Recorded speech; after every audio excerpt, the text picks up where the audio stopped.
What a wonderful. Hi guys, and welcome back to Real. Today I am actually ready for once, which is a miracle. If you're on the video version, you can see I'm wearing like a little dress, and that's because it is fashion week. I'm about to leave soon, in a couple hours actually, for an event. So I'm recording this and then gonna upload and have it right in time for you guys to watch it during fashion week or listen to it during fashion week. So you have all the tea, all the drama. We're keeping it on theme. I wanted to keep it on theme this week. So we're doing a special episode this week all about influencers, all about fashion, and all about the behind the scenes and the stuff that you wouldn't typically know about, or maybe would just never even think about when it comes to influencer culture and just like the job itself and like the lifestyle. I know this is kind of like a random episode in the realm of like, it doesn't really have to do with most of the things I talk about, but it's very on theme with the fact that this podcast is real and we talk about things that are sometimes uncomfortable or a little bit weird or things that other people don't want to say, but I'm going to say it. So I'm excited for this episode today, and I wrote a bunch of prompts, so I feel like we should just get right into it. And I have a giant list of things, and this is all just truths about influencing and being an influencer. The number one truth that I wanted to spill is about giftings. I feel like people get so confused about what giftings are even like about, why people get them, how people get them, can you ask for them, do you have to post if you get them? So here's the tea. If you get gifted something as an influencer, unless you like explicitly sign something that says like you are saying you are going to post, you don't have to post. The reason that brands send things or PR companies send things to influencers is because they want influencers to try it out. And if they like it on that off chance or that on chance, then they will post about it to their followers. It is not so that influencers have to post on their stories, post on TikTok doing a haul. Those are things that influencers might do to show their gratitude or because it's fun content. Sometimes like for my stories, I'll occasionally do like a little roundup of a bunch of things if I get a bunch of things all at once, because I am grateful and I do want to show gratitude, but there's such a weird gray area between like, you don't want to give too much, because then like if you're doing a full haul for something that you got, you could be charging a brand for that. So there's like this weird balance of like, you want to show gratitude and you want that brand to maybe potentially work with you in the future. So you want to like be nice to them while also not stepping over the line too much. I also have this thing where I guess like people will reach out to like my cousins or a friend that's like not even a close friend of mine and be like, can we gift Carly something? But like, can she post a story? And the whole thing with me is like, if you are going to gift me something, you can't like, let's say legally, but like, you know what I mean? It's not actually legally, but you can't really ask me to post. I will post out of the kindness of my heart, and a lot of influencers do, because I'm grateful, but I can't directly say to you, I can guarantee that I'm gonna post it, because on the off chance that you don't, then you become under fire for it, or even just like you're making a promise that you can't keep. So just like ground rules, I never say I'm going to post something unless I literally have a signed contract with a brand that is like an actual sponsorship brand deal. The next thing I want to talk about. Okay, this is the next thing I have written down. Sometimes organically posting brands can help you get a deal, but it's not guaranteed. Okay. So this is an interesting one because you see a lot of influencers like organically sharing things that they love. For example, I know Hallie does this a lot. Hallie Kate, one of my besties. She'll post, for example, a Tarte like Maracuja Juicy Lip that she's loving so much. She is just she's not being paid to post that. Unless it literally says ad, she's not getting paid to post something like that. She is posting something like that because A, she's sharing it. She's giving you guys the tea. B, something like that you can make a commission off of through affiliate links. If you've ever heard of LTK or Shop My, those are things that you can use to link what you've posted. So when people shop that link, you make a small commission off of that purchase. And then there are also something called cookies, if you ever heard of it. So basically when you go online, when you go on a website, you drop cookies. It's like you're dropping, let's say, a track of crumbs everywhere you go on the website. So if those cookies, if when you click on one of our links, it leads you to a different product, but it's that first link that you clicked was through me, I still can make that commission off of like the next 5 products or the next 10 products that you clicked, depending on the website and the affiliate program like that you use. But it's a very interesting and cool thing because it allows influencers to obviously share what they love while also like being rewarded for it. Also, I think something that's really cool is that I can post organically. Like, let's say I'm loving an Armani blush because I genuinely am. I'm loving my Armani blushes right now. I've been using them like crazy. Let's say I love an Armani blush. I can post that and then Armani could reach out to me and be like, hey, we actually love this post. Do you mind if we boost it?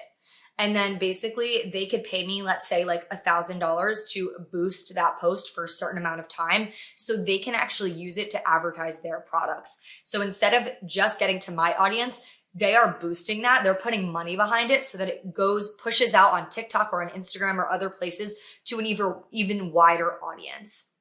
So it's really cool because when influencers create amazing organic content, brands can actually just like use that instead of like paying a bunch of models or like making a whole set and like hiring creatives to like make an entire concept and make an ad. Like there's basically built-in ads from every influencer that has ever created content from something. But you do have to ask, like the brand does have to like reward you for that money-wise.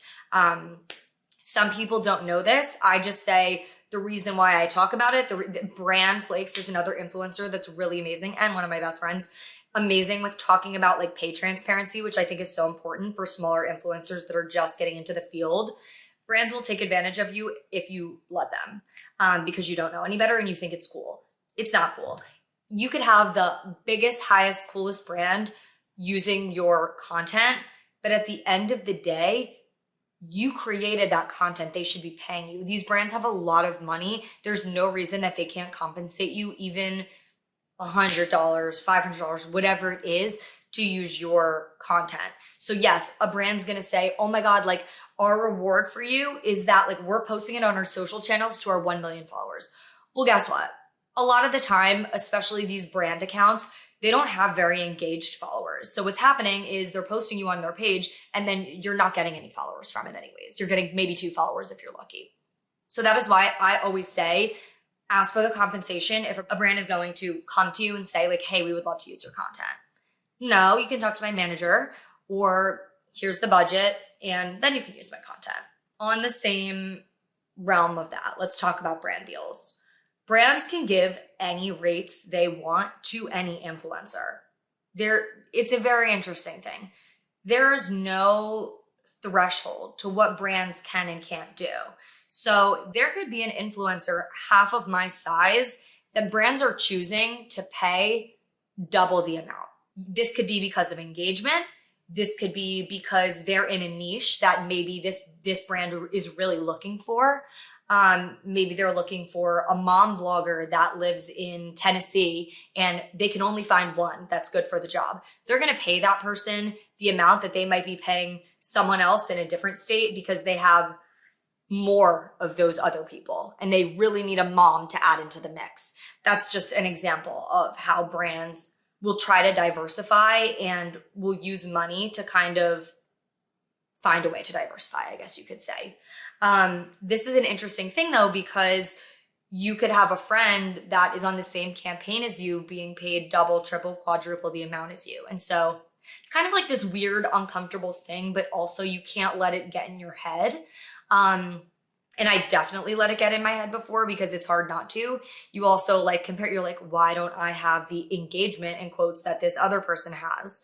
And why do they deserve to get paid this like significant amount more than me. So it's just the industry we're in, and you kind of just have to chalk it up and be like, all right, like I'm going to take what I can get, while also holding your ground and having standards for what you accept. So it's a slippery slope though, and it's an interesting thing. Like a brand could literally pay someone a quarter of the size as you, the same amount as you. Might not be a rhyme or reason, might not be fair. They might have just, this is the budget they had left. They have this many budget dollars and this is all they have. Sorry. And you can either take it or you don't have to. Now let's talk about rates. So rates are crazy because it can range so much. I think also there's like this weird, I want people to vouch for themselves and ask for what they deserve. But then there are also these micro influencers that don't have a lot of followers that are asking brands for like a disgusting amount of money that I wouldn't even ask for. So you really like have to work on finding that balance. Ask 10 people, ask people that work for brands. Like, don't be afraid, I feel like, to like ask a bunch of different people and then weigh it out and figure out what is like a good number for you. Because there are some, like, again, like micro influencers that I've like seen their rates through friends or whatever. And I've been like, that doesn't make any sense. Like, they're not getting a single someone could tell you their rate is a certain thing. That doesn't mean they are getting consistent deals that are that rate. But yeah, it's just an interesting thing because like there are huge influencers that might take a smaller deal because it's a brand they're really passionate about working with. There might be a smaller influencer that just so happens to get thrown a bone and gets like a huge freaking deal because they just like need another last minute person on it. Like, you just never know how these things happen. And speaking of this, I have another really interesting thing to share. Okay, when you see influencers getting invited to events, a lot of the time there's like an A-list, B-list, C-list, D-list, E-list, F-list.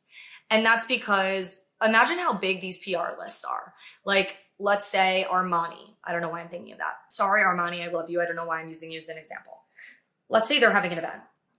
They are going to collect the best list of influencers and the ones that make the most sense for the brand possible. That is their A-list, whatever that may be. It might mean a mix of some huge influencers, some smaller influencers, but at the end of the day, like, that is their A-list. They're going to send out those invites like maybe a few weeks in advance. They hear back. They're going to follow up. They're going to hear back more. This is when they start going for the B list. As people start dropping out, literally until the day of the event, these brands are trying to gather their list of influencers. So basically, a lot of the time, the closer it is to the event, let's say it's the day before the event, the day of the event, that means you're on the F list. So in the beginning, I would feel really bad for saying no to a lot of things. And then I realized that these brands actually, why would I go to something if I'm being invited at the last minute unless I was just free and I actually really wanted to go? I think that as influencers, we're taught we should always be grateful for the opportunity.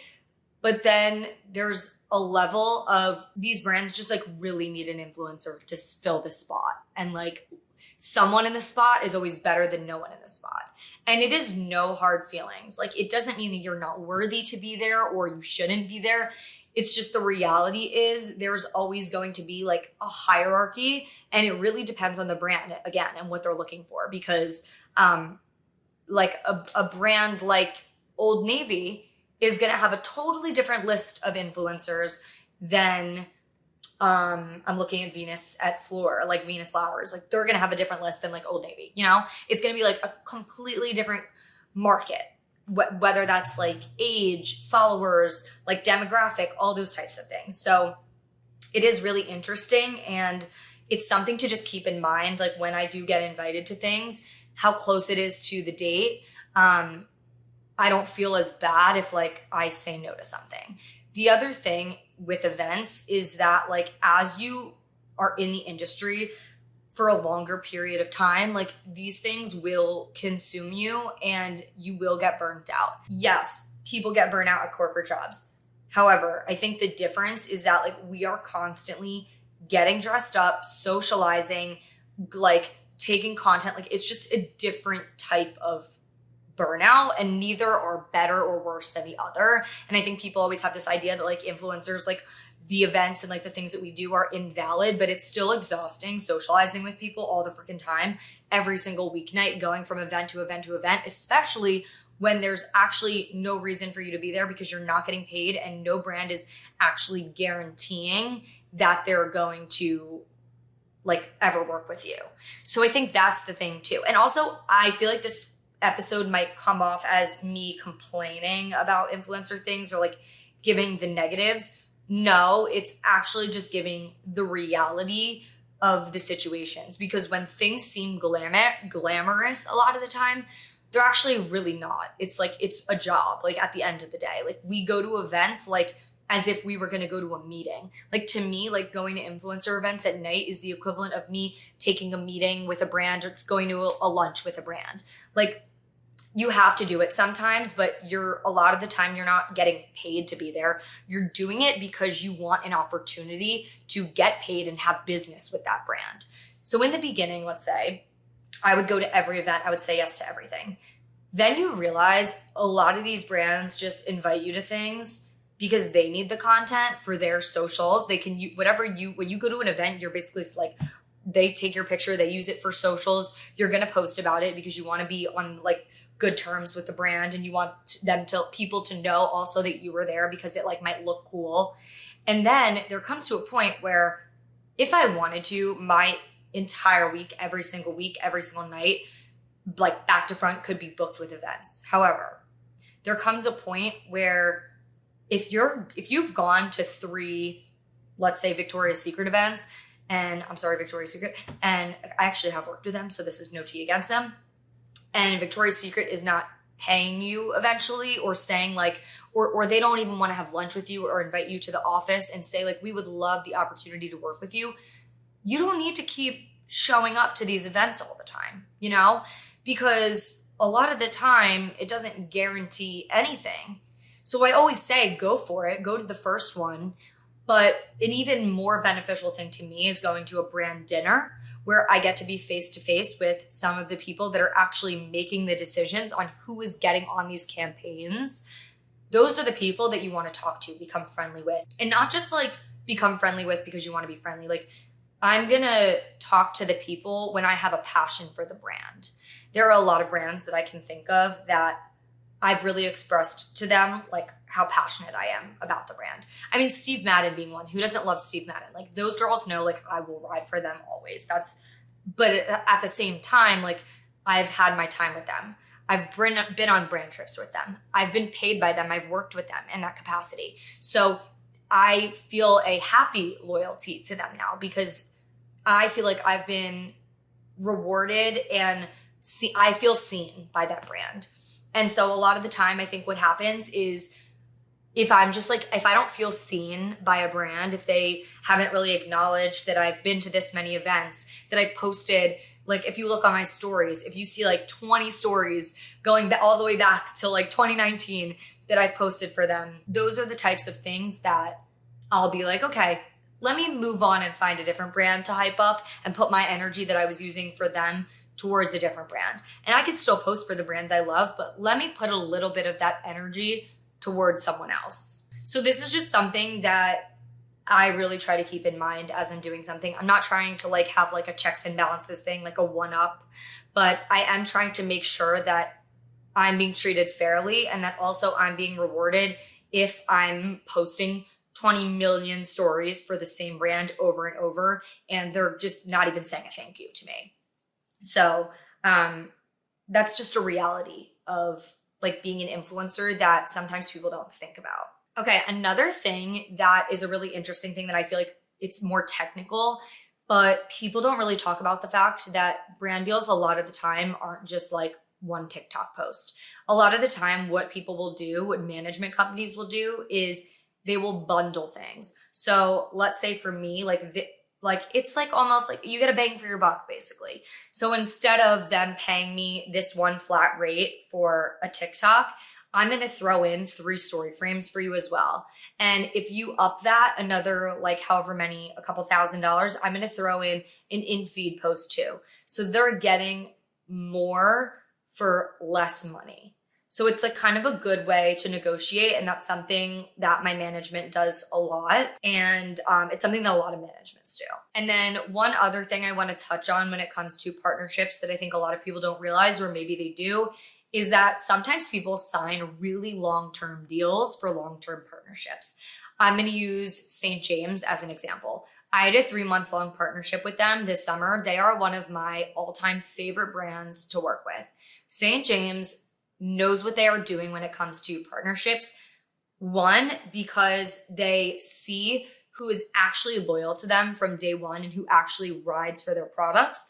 I'm genuinely drinking their tea, like from day one. Like I was drinking their tea, hyping them up, promoting them, no pay, just wanted to like show the love. And I knew that like eventually, hopefully I would get that in return. And then this summer, I became one of their summer partners. What an honor, what a privilege, because seriously, I love this brand. I ride for this brand. The people on the team are incredible. They're so fun. But not only that, I felt like I had creative freedom I know my audience best. That's the thing. Everyone that's an influencer, like nobody knows their audience better than them. So when you are put in these really tight restrictions, this often happens with larger companies that have these huge like agencies running the campaigns. But like a small brand like St. James, where it's like a more tight-knit business, they really they decided to put the trust in me to create the content that I saw fit for my own audience. And that's why it was such an honor to work with them, because I knew what was going to perform and I knew it was going to feel authentic to my page, not like an ad. So it's so fun being able to work with people that trust you to do long-term partnerships that genuinely, like you're fostering a relationship with the brand. And then not only that, your audience is fostering that same relationship with the brand, and they see you as an extension of the brand. So it's like they kind of associate you with the brand and the brand with you. So I think doing long-term partnerships has not only been really, really beneficial for me, but it's also something that's super beneficial just to advertising in general. And then going off of that, some brand deals that you do are going to be super organic, like the one I just talked about. And then others, because there's such a big ad team running it, you literally are jumping through hoops trying to send 10 different pitches. Like sometimes brands will literally have you write out 10 different concepts, which I'm not complaining if that's what they need to do, but it sometimes takes away from the creative process if you're just writing out, like, who even has 10 ideas for an ad? So sometimes they'll have you like pitching 10 different ideas for an ad. They're going to come back, they're going to tell you what to post, and then they're going to make you write out an entire script for it. So then it sounds like a script because you're reading off a script. So although like that's just the way that some brands operate, some ads, if you look at an ad and you think like, oh, this like really sounded adsy, it's because it probably was. That's because the brand probably was having this influencer. It was heavily produced. I think that there's a fine line. Like you don't want influencers to go off the rails and do whatever they want, but there has to be some type of brief, some type of guideline. I've done all kinds of ads. I've had both on both ends of the spectrum, but it's just something that I think people don't think about when they're watching an ad. Like this ad might even be a script from the brand.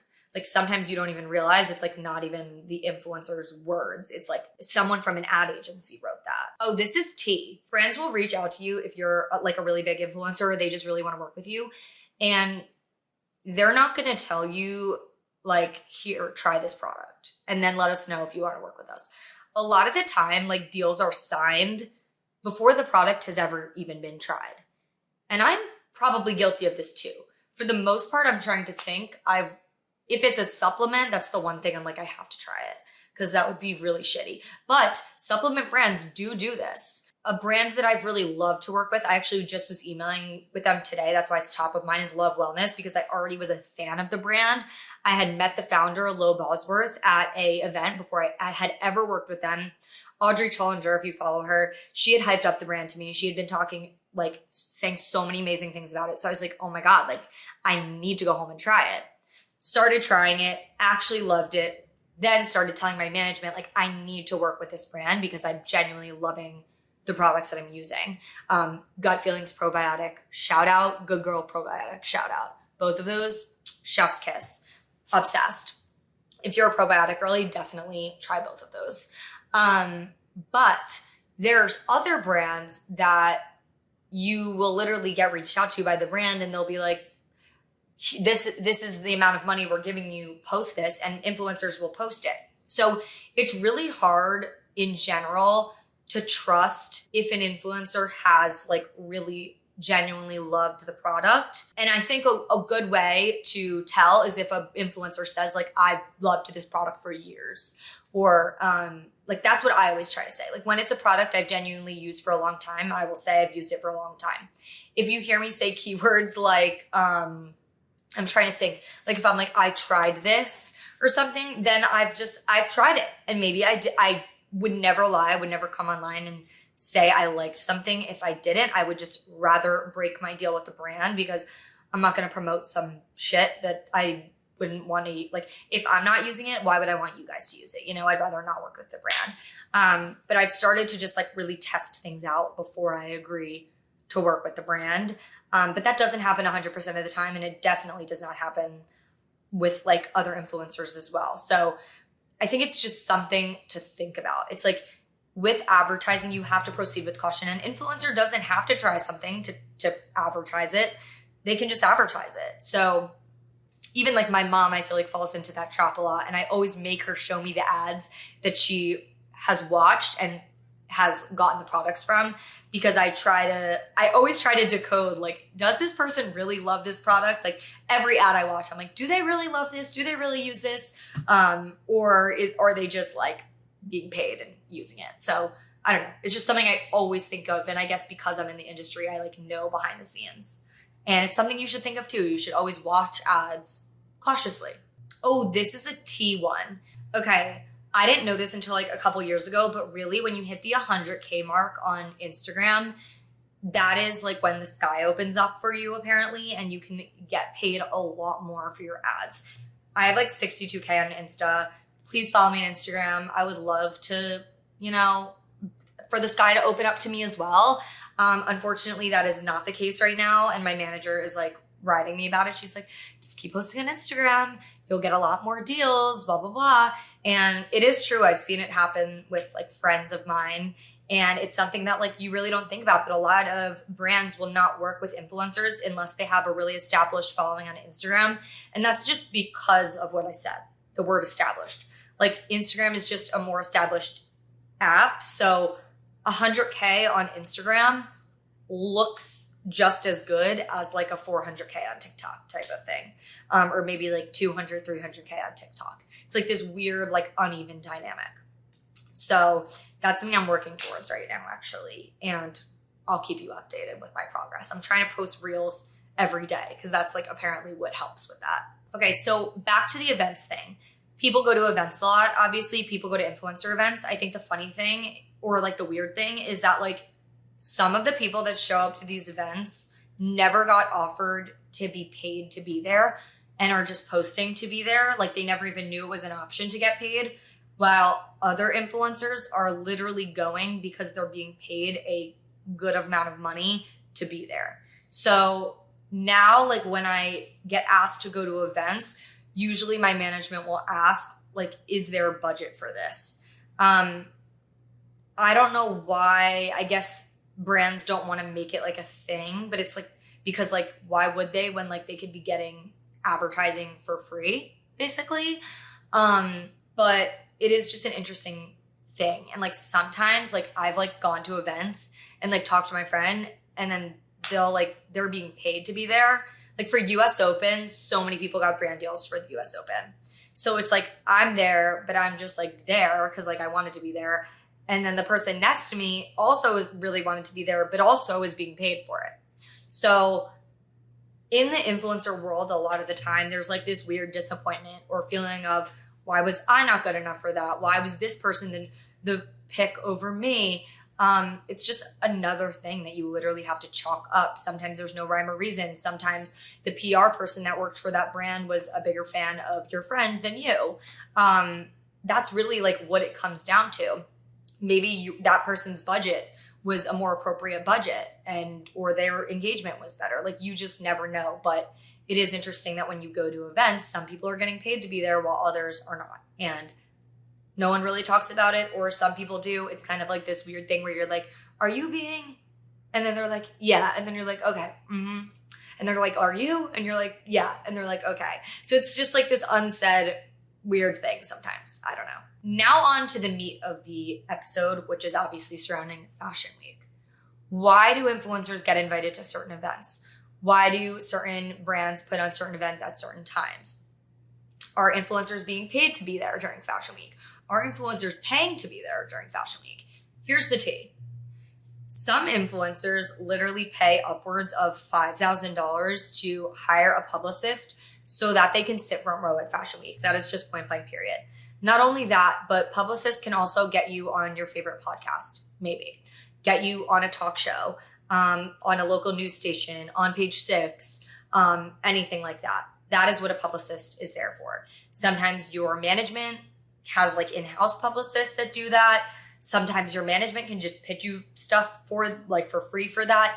But the bottom line is not everyone that's attending Fashion Week is there just because they got invited. It is because they have a person placing them there in the front row and being trusted by the brand. Personally, for Fashion Week, I've never done this. I get invited to what I get invited to. My management does pitch me out for things. So when they hear about certain events, they'll be like, oh, we have this list of talent in New York at this time. If you would like to extend an invite to any of them, let us know which ones you would like to extend the invite to. And it puts like you on the brand's radar or on the PR company's radar. So that's a great way that I get invited to things. Also, brands will just reach out and invite me to things. Maybe I have a relationship with the brand. Maybe someone from the brand really likes my content. It really just like depends.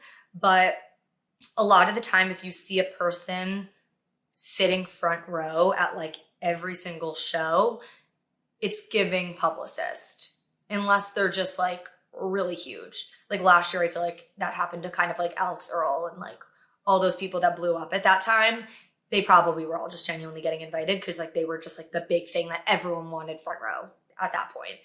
But yeah, a lot of the time people do hire publicists to have them sit front row, and like it just, I guess, like looks good for your image. Being at Fashion Week. Sometimes a lot of smaller influencers, this is events in general, but also it brings up Fashion Week because I think last year or 2 years ago, there was this whole drama at this Cult Gaia event where like this one girl, I know exactly who she is. I'm just not saying her name. I had a bad taste in my mouth from her ever since this thing, I swear. But like, I'm like, Carly, why are you holding your grudge against this? But I don't know. So a friend of mine, like supposedly like was being rude to this girl when in reality, Fashion Week is hard because a lot of us, our social battery are drained. We've been like going back to back at events. There's really not much to talk about except like, what are you doing? What other events are you going to tonight or this week? It like does not mean that we're like trying to compete. It doesn't mean like literally anything. It's just like the conversation that we make because there's like literally nothing else to talk about. And we all are antisocial and tired and we don't even know what we're saying at a certain point. And like, how many conversations can you have with people you barely know? Like, there's literally not, like, there's nothing to say. We're all like socially awkward. We do social media for a living. So this girl like made a video. She like went home after a Cult Gaia event, which like, girl, you're at a Cult Gaia event. Like, that's so cool. She went home and like made a video that she was just like very disappointed in. Like the New York influencer scene is like so awkward. And like this one New York influencer was like so mean to her and blah, blah, blah, blah. Your feelings are very valid. Like your feelings are so valid. However, I will say, why are you going online talking about it? It's giving like you wanted clout. Again, do you feel my tone of voice? Like it gets me annoyed. I don't know why. It just does. It's giving like the person wanted clout. I feel like people that like go online and talk shit about other influencers, it's giving like you want clout. Like, I don't know. If you're just out of the blue, like making a video about someone else just to like hate on them or be like, I had a problem with this person. Just tell your friends. Like, what's the point of putting it online unless you just like want views, you know? That's my take on that, to be honest. But that's the tea with going to Fashion Week and to influencer events. Like, a lot of the time it is just like you're making small talk with everyone because everyone is going back to back. The other thing is this person that this person thought was being rude. She'd probably been at a million events. She might have been drunk. People get like so drunk by the end of the night at these fashion week after parties. And this person, the person that like made the video, probably felt uncomfortable because it was her first fashion event and it's uncomfortable. Like if you don't know anyone in the room, like you're gonna feel awkward, you're gonna feel uncomfortable. You kind of have to force conversation with people. Like if you haven't had at least 10 awkward interactions during fashion week, you're not at fashion week. Every interaction is awkward. You're seeing people you never see. You literally follow them online. So you're like living vicariously through them. And you see them and you're like, hey, like, what's up? Like, how's life? Like, I don't know. It's just like, we're all awkward. People are awkward. So you probably feel awkward because it is. How many times can I say awkward in one podcast? I don't know. But yeah, the bottom line is people that complain about events, typically it comes from a place of them being self-conscious and them just feeling uncomfortable. Because let's face it, like socializing is uncomfortable sometimes. But everyone's in their own world and everyone's really busy. Everyone's really overwhelmed with their schedule. They might be getting paid to be somewhere and they're trying to get the right content and they're trying to be nice, but they're also trying to focus because they're getting paid and they want to get the right content for this brand. So yeah. All right. We have one more thing to talk about, and that is the Creator Fund or the Creator Reward Program. I guess there is now. The big question I feel like a lot is, or like people ask me a lot is like, do you just make money from like being on TikTok? Like just like posting videos? And the answer is yes and no. So yes, because videos over a minute, as long as they don't get community guideline, which God knows TikTok loves to community guideline literally everything. As long as there's no community guideline issues, if it's over a minute, it can be monetized. If you have a video with like millions and millions of views, like you can make like a couple $1,000s off of that, which is amazing. Typically, like my usual videos I'll make that are over a minute, I can make like $24, $36. Like it really ranges, $17, $6, whatever it is. And then you have those occasional videos that like pop off and make a lot. But it is kind of cool. Like you can make money from TikTok. It's not going to be your full income, but it's like a little extra pocket change. And for some people, it could be a lot of extra pocket change, depending on how many long videos you tend to make. That is all the tea I have for now. I know this was a lot of different things, and hopefully I didn't sound like I was talking in a bunch of different circles and subjects. But if you guys have any other questions, I do want to make a TikTok video for any further questions that you might have about TikTok transparency, because I think that it's just cool to talk about and it's things that you guys might know. And I think it's interesting to hear other people's perspectives too. So in honor of Fashion Week, I hope you guys enjoyed this episode. Be sure to follow along on my Fashion Week adventures, especially on Instagram. Please come and hype me up. Your girl's trying to hit 100K.